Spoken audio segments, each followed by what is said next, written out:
Bonjour à tous. Au cours de cette vidéo, nous allons examiner les parcours de vie et les héritages de 5 femmes africaines qui ont joué un rôle actif dans la lutte contre la colonisation, depuis les premiers contacts entre Européens et Africains jusqu'aux années 60. 1. Aline Sitoé Diatta. Aline Sitoé Diatta est une figure emblématique de la résistance contre la colonisation en Afrique, plus précisément en Casamance, une région du Sénégal. Née vers 1920 dans le village de Cabrousse, Aline Sitoé Diatta s'est rapidement distinguée comme une leader charismatique et déterminée dans la lutte contre l'oppression coloniale. La Casamance, une région située au sud du Sénégal, a été soumise à l'influence coloniale française au cours du XXe siècle. Les populations locales, dont les Diola, ont été confrontées à divers défis socio-économiques et culturels liés à la colonisation. Aline Sitoé Diatta a émergé comme une voix forte contre ces injustices, devenant une figure centrale de la résistance. Aline Sitoé Diatta, en tant que leader, a pris la tête de la lutte pour la préservation des terres et des modes de vie traditionnels. Elle a mobilisé les Diola et d'autres groupes ethniques de la région, unifiant les efforts pour résister à l'exploitation coloniale. Ce qui distingue particulièrement Aline Sitoé Diatta, c'est sa capacité à rallier les populations autour de sa vision de la liberté et de la préservation de l'identité culturelle. Elle a utilisé des méthodes non violentes, telles que des manifestations pacifiques et des discours mobilisateurs, pour sensibiliser et mobiliser les masses contre l'oppression coloniale. Son engagement en faveur de la justice sociale et de la dignité humaine l'a conduite à devenir une figure respectée au-delà de la Casamance. Aline Sitoé Diatta a cherché à établir des alliances avec d'autres mouvements de libération en Afrique de l'Ouest, soulignant ainsi l'importance de la solidarité régionale dans la lutte contre la colonisation. Malheureusement, son engagement en faveur de la liberté a conduit à des représailles de la part des autorités coloniales françaises. Aline Sitoé Diatta a été arrêtée en 1943 sous des accusations d'insurrection et de sédition. Malgré les pressions et les tentatives de la faire plier, elle est restée inflexible dans ses convictions. Tragiquement, Aline Sitoé Diatta est décédée en détention en novembre 1944 dans des circonstances qui demeurent floues et controversées. Sa mort a suscité l'indignation et a renforcé la détermination des mouvements de libération en Afrique de l'Ouest.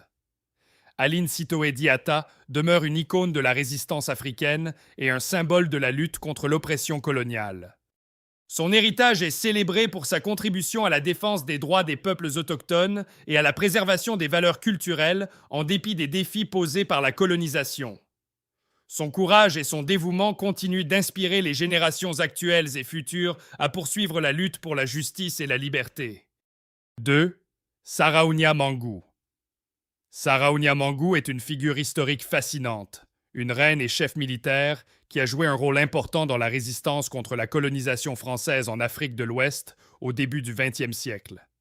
Son histoire est un exemple puissant de leadership féminin et de courage dans un contexte de conflits coloniaux.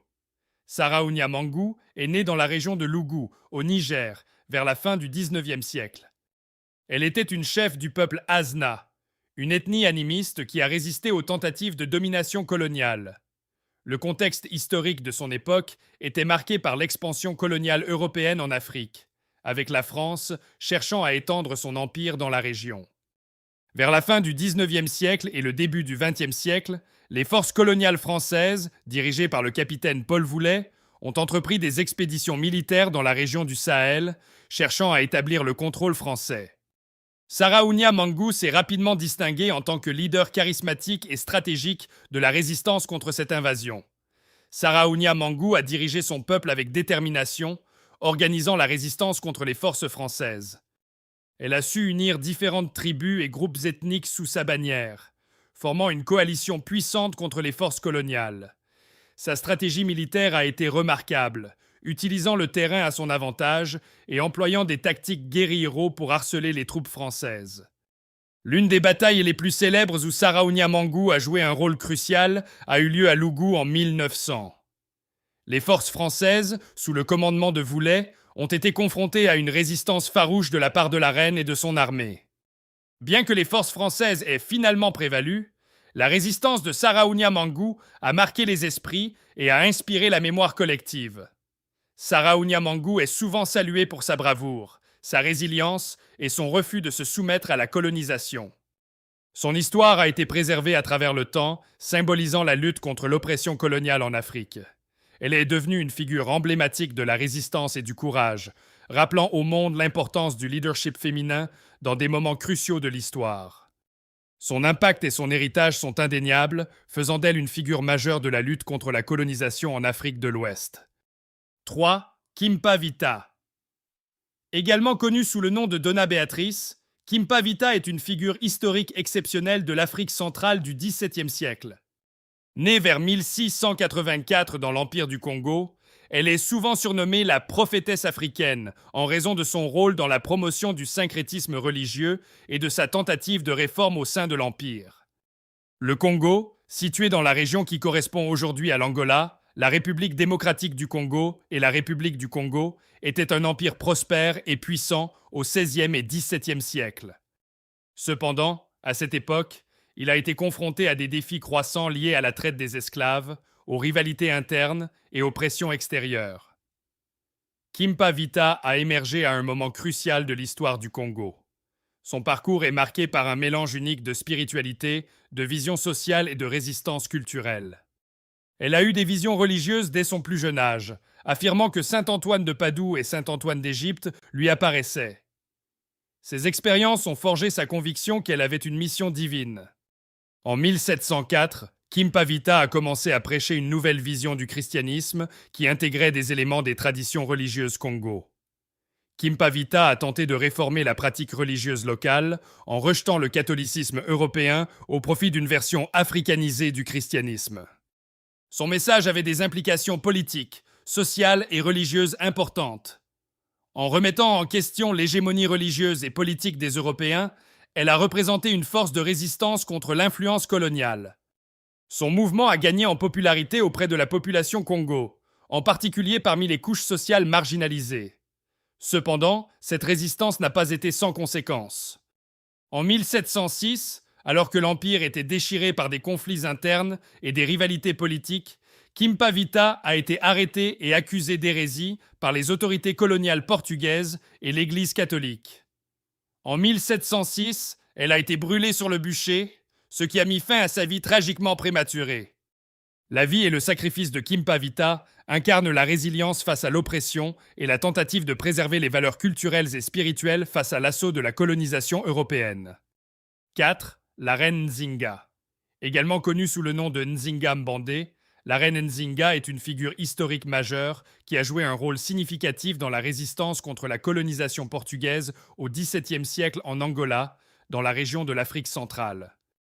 Née vers 1583, elle est la fille du roi Kilwanji Kiasamba du Ndongo, un royaume situé dans l'actuel Angola. Nzinga Mbandé est souvent célébrée pour sa bravoure, son intelligence stratégique et son leadership exceptionnel.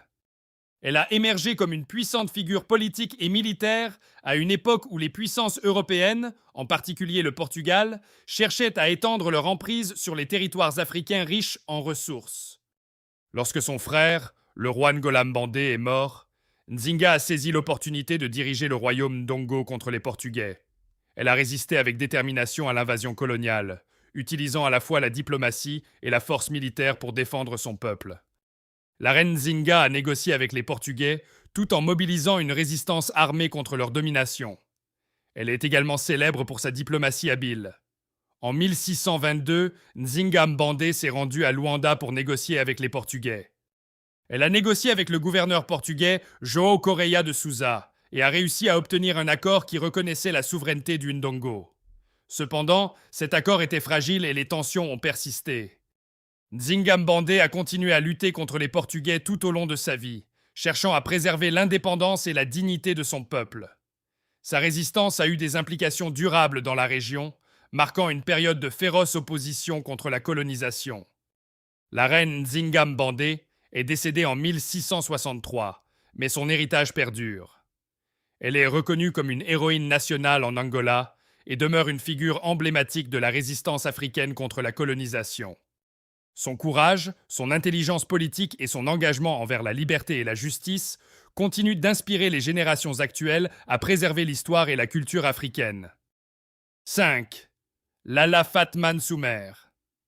Lalla Fatma Soumer est une figure emblématique de la résistance en Algérie pendant la période de la colonisation française au XIXe siècle. Elle a joué un rôle crucial dans la lutte contre l'occupation française et est reconnue comme une héroïne nationale en Algérie. Née en 1830 dans le village de Tassadan, situé dans la région de Kabylie, Lalla Fatma Soumer est issue d'une famille noble berbère. Elle a reçu une éducation approfondie, comprenant l'apprentissage du Coran et des sciences religieuses, ce qui a contribué à forger sa personnalité érudite et sa dévotion envers sa foi. Lorsque la France a commencé à étendre son emprise sur l'Algérie au milieu du XIXe siècle, Lalla Fatma Soumer est devenue une figure centrale de la résistance.